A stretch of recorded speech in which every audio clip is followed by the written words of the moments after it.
Question of the day, setujukah kalian jika SPP sekolah dibayarkan full selama anak-anak belajar di rumah?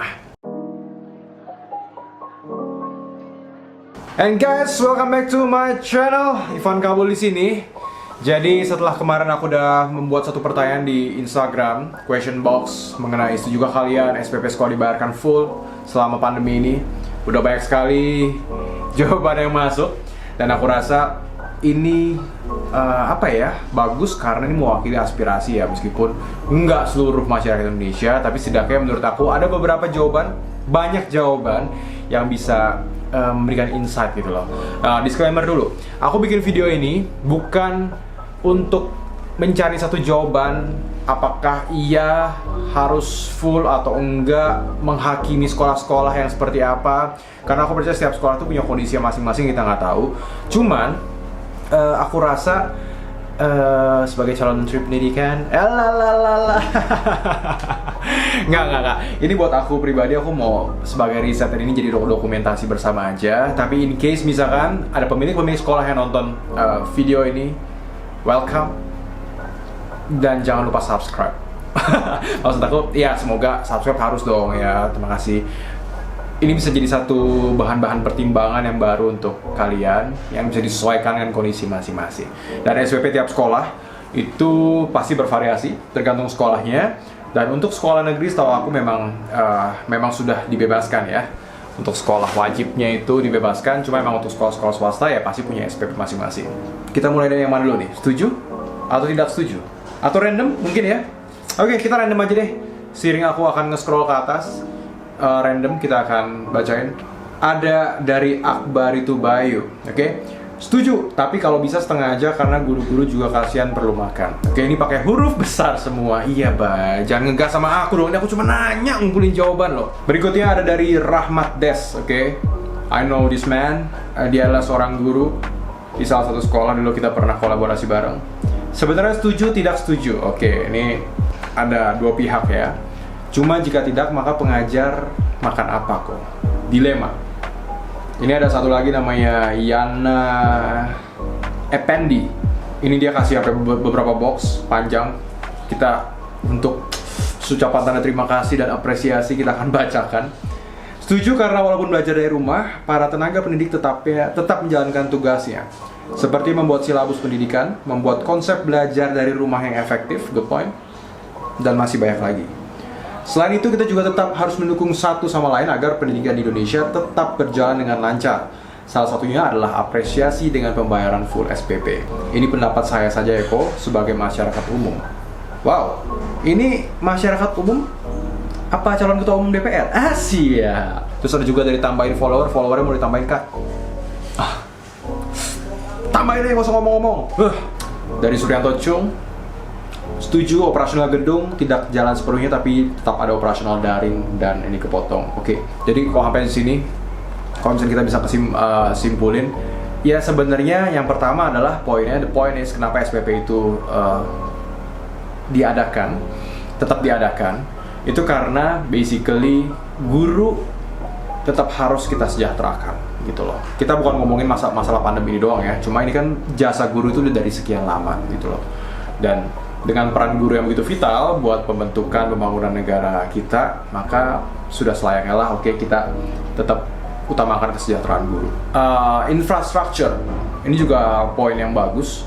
Jadi kan kita sempat bilang, ya kita kan nggak pakai fasilitas sekolah, nggak pakai lapangan, laboratorium, bla bla bla bla. Oke, tapi kenyataannya kenapa harus bayar SPP? Karena sekolah harus siap nggak siap, mau nggak mau itu harus switching ke digital platform.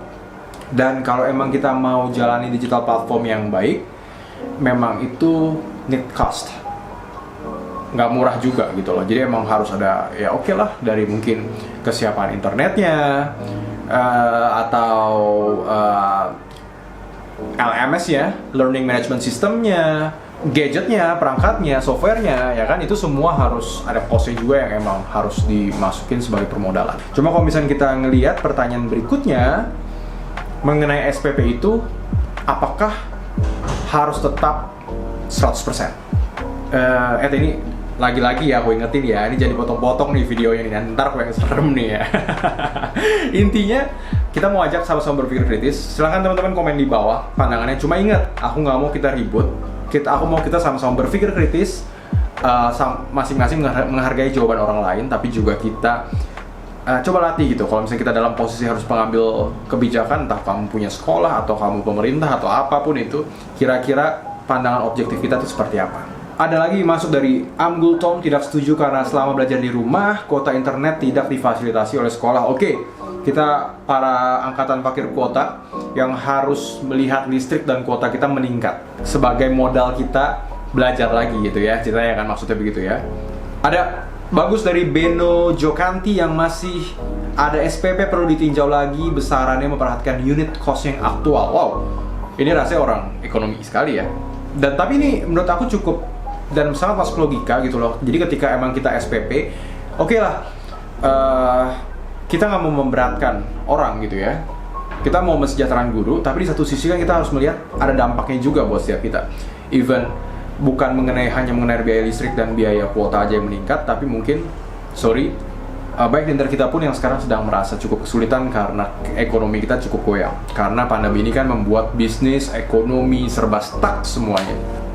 Rada naif kalau kita bilang oke, harus bayar uang SPP full, tapi di satu sisi yang kita mau, yang harusnya membayarnya orang tua murid sedang mengalami kesulitan karena dia itu nggak bisa membayar. Jadi kalau misalnya menurut aku Beno Jokanti misalnya ada, kalau aku nggak salah ngerti ya Bro Beno ya, jadi coba dari SPP itu kan di breakdown kebutuhannya apa untuk guru misalkan, untuk infrastruktur misalkan, oh ternyata masih ada spare misalkan, kita nggak tahu ya, ini kembali ke kondisi tiap sekolah. Oke, kita bisa kasih potongan segini persen misalkan, mungkin. Good point. Ananda Atiko, asrama. Oh, mungkin tinggal di asrama ya? Tidak! Wow. Saya tidak makan di sekolah, tidak pakai air di sekolah, tidak pakai listriknya juga. Oke, cuma kalau mengenai itu memang itu ya. Kita kembali mengenai infrastruktur tadi. Gitu. Ini dari Mas PW99 pakai huruf besar semua. Sabar Mas PW, sabar. Tidak, Bang. Untuk saat ini semua rakyat butuh uang, bukan hanya pendidikan.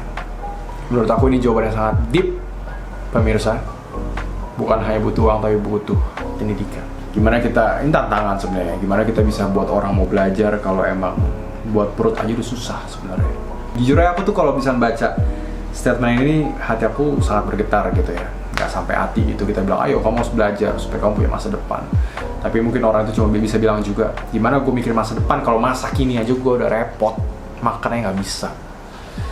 Jejak Karoy, tidak, karena di masa pandemi ini mata pencarian setiap keluarga terganggu. Ini terpotong, cuman aku dapat poinnya. Kalau emang aku boleh ambil kesimpulan, intinya gini. Kalau kita ngomongin fasilitas nggak dipakai dari sekolah, aku setuju. Tapi kita harus ngerti juga kalau tiap sekolah itu harus berusaha dan mau memberikan fasilitas yang terbaik buat muridnya dalam kondisi apapun. Jadi kalau misalnya dalam kondisi pandemi seperti ini, dia harus bermodal lagi untuk menciptakan learning management system. Ya kamu pakai Google Classroom, pakai Zoom yang berbayar, atau mungkin aplikasi apa yang digunakan untuk menunjang proses belajar kita, dan itu butuh modal. Oke? Jadi itu pasti akan di switching lagi.